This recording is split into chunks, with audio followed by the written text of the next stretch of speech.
Greetings, comrades, and wow, welcome to the Eastern Border. I record this episode literally a few minutes after one of our historical moments that has happened, and this comes from sports. Team Latvia has won bronze in Hockey World Championships, ice hockey, because Latvia only play that thing, and I know that some people like to separate those, although I don't even know what the other types of hockey are, but still, ice hockey world championships, we got bronze by beating the United States, no less. We had a good run. We lost to Canada 2-4, but today we just defeated the United States of America to claim bronze. And if you've seen that seen that meme about third place celebrations, that's us right now, because previously our best place was 7th. And now we have bronze, first time ever got in medals. And let me remind you that we're a country of 1.8 million people. Well, close to 2 million, but, depending on how you count it, a very emotional moment for all Latvians. Now, today, as per tradition, of course, I presume, by the way, I'm in Spain, Barcelona right now, just saying, so I'm not there. One of the very few moments where I would rather be in Riga or in Tampere, where the championship was held. But yeah, United States Embassy in Latvia are going to receive a ton of flowers today, since it's in Latvian tradition that if we win someone in a major game, someone important, we don't do this to teams that are kind of considered objectively weaker or something. But after big wins, after big teams and everything, we go to embassies in Riga and place flowers there in front of the embassy. And, it annoys some people, and some people are worried that it's kind of a, very, very provincial thing. And it might be, but it's our thing, and it's what we do in Latvia. And I hope that, the Swedish people took it in stride, and I hope that the American people will take it as well. Because, if you spot some weird pictures in your media with your Latvian embassy being covered in flowers, well, that's because of us, and we just being super happy to, have this moment of positivity, moment of something that really was cool in these days here, when it really mattered. Now, after about 30 minutes or so, I'll be meeting some of my listeners here in Barcelona. I have found a beautiful Ukrainian place here to go and hang out to, and, I always try to meet as many listeners as I can during these trips. So I hope this is going to be a great meeting, because I found, like I said, a Ukrainian restaurant generally run by Ukrainians. So I'd like to, use this time, because I don't have a lot of it, to record some questions that I've received and things that I want to talk about. Well, first of all, there were recently rumors running around the Russian blogosphere, these Z bloggers, about how Zaluzhny, the leader of the Ukrainian armed forces, had actually managed to die. That he was bombed or something, and that something bad had happened to him. And Ukraine basically made a video with Zaluzhny himself, stating that, he's totally okay. Which is perfectly normal, because Zaluzhny normally is not a very public person. He's very quiet and introspective, so it's nothing special that he doesn't appear in public for many days. However, well, of course, they made a fuss about it. And that's one thing that I like to address as well. See, that's the Russian strategy in this counter-information thing that they're doing. They will spew lies out like nobody's business. They recently published a totally fake video, which was sort of kind of filmed from Ukrainian soldier's perspective, who walks into some sort of thing where German doctors allegedly, take out organs from people. Except that, I was shown this on a train because I met two great guys.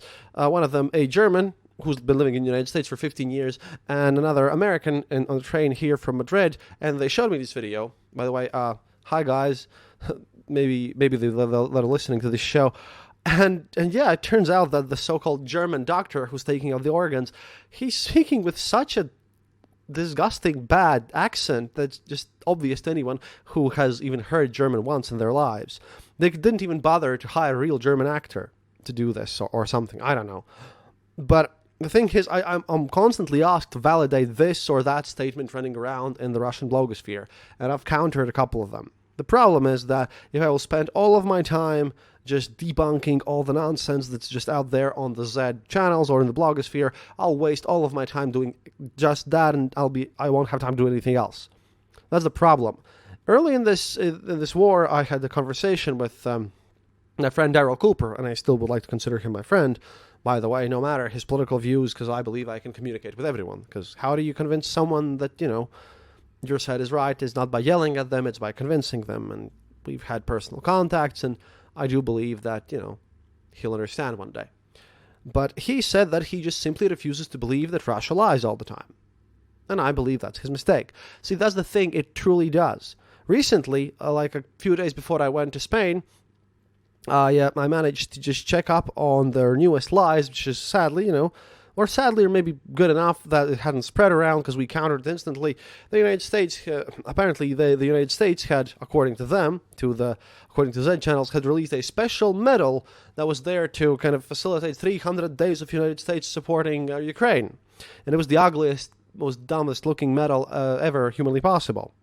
Now, the thing is, it was obviously fake, and we found out very quickly, thanks to people on Twitter. By the way, please follow me on Twitter. Just Google up Kristaps Andrejsons on Twitter, and you'll find the show. And the fact that it was made in some sort of souvenir shop in Massachusetts, which specializes in these sort of regalia and these sort of souvenirs, and it was obviously fake. But that didn't stop people, claiming that it's the realest thing ever, right? So, they do lie all the time. And if something appears only in these Z channels, and only, people circulated around with these Z things happening all over the place, then yeah, it's a lie. Just don't believe it. Secondly, important thing in the news, so I'm just not going to waste my time debunking every other stupid nonsense. Just presume it's stupid and nonsense like it always has been, because I have debunked so much of it that I don't know how many times Russia needs to lie for you to understand, well, some of you at least, that truly, yes, they do lie about everything. That is their strategy. They just spew out lies in such a ridiculous amount as to make sure that every analyst basically spends all their day debunking all this nonsense, which I just refuse to do, because, again, there are more important things to worry about and talk about. Such as the fact that, again, Wagner Group itself, besides other private military companies, have created a proxy military company, since Wagner cannot recruit, prisoners directly anymore, or mobilized. So we've had another about 3 to 4 cases of Russian mobilized literally being bought and sold. About this time, by the way, 25,000 rubles apiece. And let me check quickly how much 25,000 rubles is. Okay, so 25,000 rubles is 294 euros, approximately $300. $300 per head in corruption fees to, concerned generals, so that they would instead transfer the mobilized from the Russian army to these Wagner Group through its proxies to be sent to front lines and just die. Amazing. And this is what they do. I mean, they have to send in mass waves and everything because, even according to the official information, the one that Prigozhin states in his scathing rebuttals of everything Russia, right? 20,000 people have died on the Russian side storming Bakhmut. In comparison, like in other wars, the United States of America lost only 60,000 troops in its whole war with Vietnam that lasted for years. And this is just 20,000 by taking a single city. This is stupid, and that they are not going to be able to sustain this. At the same time, I'm also paying attention to the elections in Turkey because, well, apparently our good old buddy Girkin supports Erdogan, or at least he wants a civil war in Turkey. He has openly stated about this in his Telegram channel that he either wants Erdogan to remain in power, since then, at least the status quo would happen and Turkey would continue to be bilaterally interested in this whole, affair, trying to play both sides, and the Bosphorus Straits would not be closed. Or, even better, he says, if Erdogan wins by just a super tiny margin, in that case, there would be a civil war in Turkey, which he wholeheartedly welcomes and accepts and says that's the best case for Russia ever. At the same time, as today I read that apparently Taliban have declared a war on Iran because of some ideological mistakes or some attacks or I don't know, whatever. But basically Taliban and Iran are now at war, and, Igor Girkin and other Z channels postulate the idea that apparently it's the United States who have hired Taliban to attack Iran. Because, and Igor Girkin defines this as such, No wonder that the United States left Afghanistan exactly into the hands of Taliban, and they left tons of valuable military equipment there. It was all done with a specific plan to hurt Russia and Russian interests. It was another backstab. And as much as our political propagandists like to say jokes about stupid America, this was a calculated move, and United States are obviously working with Taliban together to fight Iran so that it would hurt Russia. I mean, I don't know, that seems like the dumbest idea ever.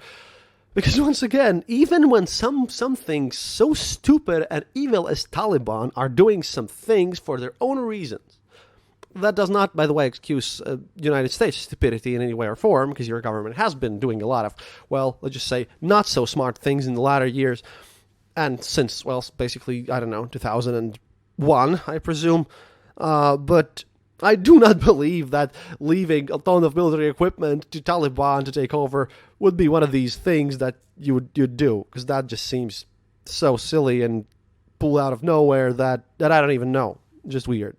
But that's the level of everything we're at now. Also, he stated that Prigozhin is basically a traitor to the nation, as, if you've read my article on Foreign Policy magazine, writing a new one, by the way, on the hazing in the Soviet army and modern Russian army, he also states that Prigozhin has stated that everyone who serves in the Russian army today are petuch, as one of those roosters. And, well, Girkin is most concerned about that not being debunked. Because, you know, that, according to Panyatya, is a grave, grave offense, and Prigozhin should be, well, beaten up to a cross, as Girkin himself states, which is an interesting thing. So, internal struggles continue, the criminalization of Russia continues, real fights are just, you know, some skirmish struggles on the borders of everything. At the same time, by the way, Russia's foreign ministry basically stated their new conditions on peace there. Russia's deputy foreign minister, Mikhail Galuzhin, outlined Moscow's conditions for peace in an interview with TASS, the state news agency. He said that, quote, first, Ukraine must stop hostilities and Western countries must stop supplying weapons to Ukraine. Galuzhin also said that in order to achieve a comprehensive, just, and lasting peace, I don't know what he means by the word just, Ukraine must adopt neutral non-bloc status and recognize new territorial realities caused by the realization of the right of the people to self-determination. He means the shemerendums, thanks Domen from my report about this word, in these stupid territories. He also added that Ukraine must refuse to join the EU and NATO and protect the rights of Russian-speaking citizens and minorities. Quoting again, Russian must be recognized as a state language at the legislative level. Interestingly enough, Russia had not previously demanded that Ukraine not join the EU or that it make Russian a state language. In June 2022, Vladimir Putin himself had said that Moscow was not against Ukraine joining the EU because it is not a military organization, a military political bloc such as NATO. In response, obviously, the Ukrainian leadership said the war would only end after Russian troops withdraw from Ukrainian territory, which is perfectly understandable. And, you know, as I'm in Spain and I've been only following this whole thing as much as I can, at least my work, but I'm going to have a lot of work done when I return back home because I have a lot of new material here from the diaspora. I like to add that some of you people on Twitter taunted me to, you know, learn more and figure out more about so-called sovereign citizens. I think I'm going to make an episode about how I try to even put my head around the very same concept of a sovereign citizen. And I wanted to compare this to the most bizarre conspiracies that we have here in Latvia. Because I can't really talk about Spain because I'm only a guest here. By the way, Spain's jamon is just the best food on the planet. It's just amazing. But yeah, sovereign citizens, I'm generally putting effort in to try to understand them. And it's pretty difficult if you ask me. It's not easy. It's just, yeah, one of the weirdest things I've generally seen in my life. But yeah, I'll be back from Spain at June the 1st. And, well, this is it for today. If something really interesting pops up again, if something major happens, because I still don't want to report about the boat that got hit by the drone attack, because I don't know the results, because they are very controversial. That's why that got skipped. Well, once I get something more, I'll let you guys know. Oh, and please, if you're a fan of the show, please consider supporting us on patreon.com/theeasternborder or donating to us directly from our homepage at theeasternborder.lv. Both sites give you access to basically ad-free listening to the show, because advertisement, well, pays very little to me due to how Acast hosting works, because they already pay me less because I'm not an American, and then they take 50% off, and it's a mess. So I don't care if you skip the ads. You can do it, or just listen to one of the ad-free feeds. It's fine. Thing is that I just wish all the best for you, and Sarai Latvia! I'm really proud of our medals, and I got the final emotional happiness boost that I needed. The only bad thing is that, my dad couldn't see this, but then again, maybe he's up there with the hockey gods and gave us some good luck finally. До свидания, товарищ. And remember, happiness is mandatory.